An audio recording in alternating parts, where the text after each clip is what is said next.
बारामती विधानसभा मतदारसंघ हा महाविकास आघाडीमध्ये राष्ट्रवादी काँग्रेस पक्ष शरदचंद्र पवार साहेबांच्या पक्षाकडे होता.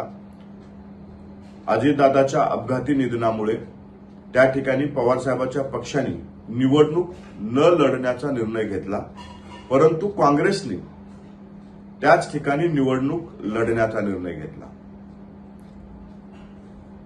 महाराष्ट्राची राजकीय परंपरा हीच राहिलेली आहे की एखाद्या मोठ्या राजकीय नेत्याचं निधन झालं तर त्या ठिकाणची निवडणूक त्यांच्या कुटुंबातील एखादी सदस्य जर लढत असेल तर बिनविरोध करून देण्याची परंपरा ही राहिलेली आहे. त्या राजकीय परंपरेला छेद देण्याचं काम हे काँग्रेसनं त्या ठिकाणी केलेलं आहे.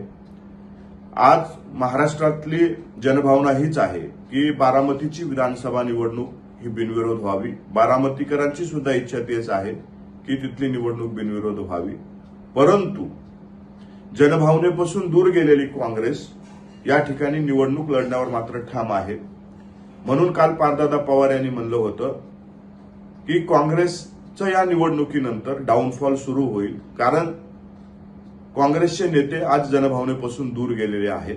म्हणून तशा पद्धतीचं विधान त्यांनी केलं होतं. परंतु त्यांच्या विधानावरती काल प्रतिक्रिया देत असताना त्यांच्या हँडलवरनं असेल किंवा त्यांच्या प्रवक्त्याकडनं असेल खालच्या पातळीवरची टीकाही केली जाते.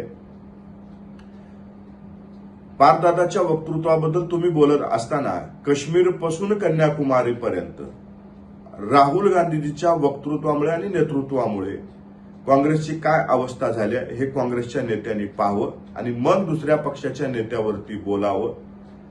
आम्हाला यावरती राजकारण करायचं नाही, परंतु आमच्या पक्षाच्या नेत्यांवरती जर टीका केली तर जशास तसं उत्तर मात्र आमच्याकडनं दिलं जाईल हे काँग्रेसच्या नेत्यांनी आणि प्रवक्त्यांनी लक्षात